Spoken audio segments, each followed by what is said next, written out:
பரிசுத்தமுள்ள ஆண்டவராகிய இயேசு கிறிஸ்துவின் இனிய நாமத்தில் இந்த காலை வேளையிலும் உங்கள் ஒவ்வொருவரையும் நான் வாழ்த்துவதில் நான் மிக்க மகிழ்ச்சி அடைகிறேன்.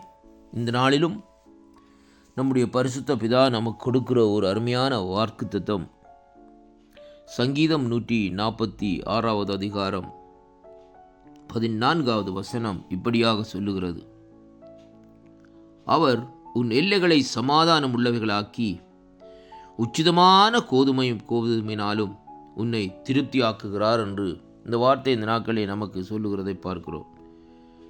நம்முடைய பிதாவாகிய தேவன் நம்முடைய எல்லைகளை சமாதானம் உள்ளதாக இந்த நாட்களிலே மாற்றுகிறார். அதற்கு பின்பாக உச்சிதமான கோதுமையினால் நம்மை திருப்தியாக்குகிறார் என்று வேதம் நமக்கு சொல்லுகிறதை இங்கே காண்கிறோம். அன்பு பிள்ளைகளே, பாருங்கள், நம்முடைய எல்லைகள் என்றால் நம்மை சூழ்ந்திருக்கிற நிலைப்பாடுகள், நம்முடைய பிரச்சனைகள், நம்முடைய உபத்திரவங்கள், நம்முடைய நெருக்கங்கள், மற்றவர்களால் வருகிற வசை சொல்லுகள், மற்றவர்கள் நமக்கு கொடுக்கிற அதாவது நெருக்கங்களாக இருக்கலாம், நோய்கள், வேதனைகள், இப்படிப்பட்ட காரியங்கள் எல்லாவற்றையும் ஆண்டவர் என்ன செய்கிறாரா? முதலாவது ஒரு சமாதானத்துக்குள்ளே இந்த நாட்களிலே கொண்டு வருகிறார். அருமை பிள்ளைகளே, நம்முடைய குடும்பத்திலே நமக்குள்ளே ஒரு சமாதானம் இருந்தால்தான் இந்த நாட்களிலே ஆண்டவர் தருகிற அந்த உச்சிதமான கோதுமையினாலே நாங்கள் திருப்தி அடைய முடியும் என்பதைத்தான் இன்றைக்கு நாங்கள் பார்க்கக்கூடியதாக இருக்கிறது. அன்பு பிள்ளைகளே, உச்சிதமான கோதுமை என்று சொல்லி இன்றைக்கு நாங்கள் பார்க்கிற வேளையிலே எதை குறிக்கிறது என்றால் ஆவியானவருடைய அபிஷேகம், ஆவியானவருடைய திருப்தி, ஆவியானவருடைய ஊற்றப்படுதல். அது மட்டுமல்ல, இந்த நாட்களில் ஒரு தெய்வீக சுகம், தெய்வீக சமாதானத்தை, தெய்வீக திருப்தியை தான் இந்த வார்த்தையிலே நாங்கள் சற்று கவனிக்கக்கூடதாக இந்த நாட்களில் இருக்கிறது. அன்பு பிள்ளைகளே, முதலாவது நம்முடைய தேவன் நமக்குள்ளே அங்கே நம்முடைய எல்லைகளுக்குள்ளே ஒரு சமாதானத்தை கொடுக்கிறது மட்டுமல்ல, அதற்கு பின்பாக இரண்டாவதாக அவர் நம்மை திருப்தியாக்குகிற தேவனாக இந்த நாட்களில் இருக்கிறதை பார்க்கிறோம்.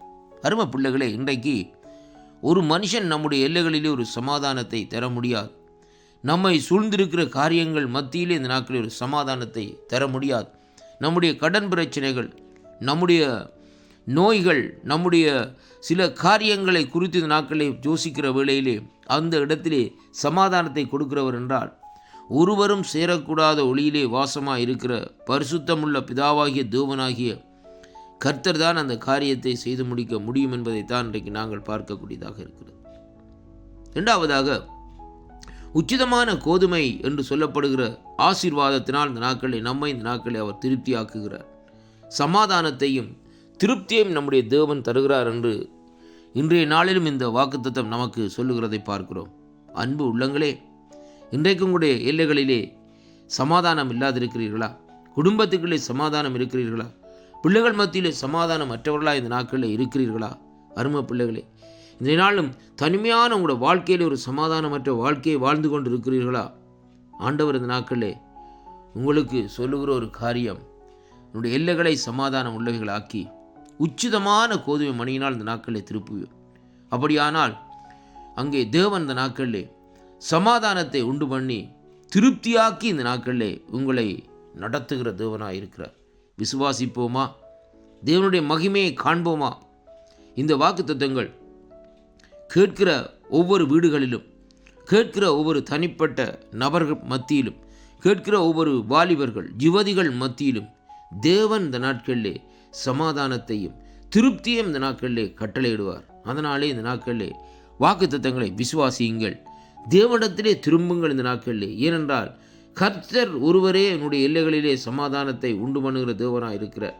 கர்த்தர் ஒருவரே உன்னை திருப்தியாக்கி நடத்துகிற தேவனாக இருக்கிறார். அவர் அண்டையிலே நாங்கள் வருகிற வேளையிலே அவர் இந்த நாட்களிலே நம்முடைய தேவைகளை சந்திக்கிறது மட்டுமல்ல, சமாதானத்தை கொடுக்கிறது மட்டுமல்ல, நம்மை திருப்தியாக்கி சந்தோஷமாக இந்த நாட்களை நடத்துகிற தேவனாக இருக்கிறபடினால் அவரை விசுவாசித்து அவரை அங்கே நோக்கி கூப்பிட்டு அவரிடத்திலிருந்து சமாதானத்தையும் திருப்தியும் நாங்கள் பெற்றுக்கொள்வோம். கர்த்தர் உங்கள் ஒவ்வொருவரையும் நிறைவாக இந்த வாக்குத்தத்தத்தினூடாக ஆசீர்வதிப்பார். இந்த வாக்குத்தத்தங்களை கேட்கிற ஒவ்வொரு உள்ளங்களிலே ஒரு தெய்வீக சமாதானம், தெய்வீக பிரசன்னம் இறங்கும்படியாக இயேசுவின் நாமத்திலே ஜெபிக்கிறேன். ஆமென்.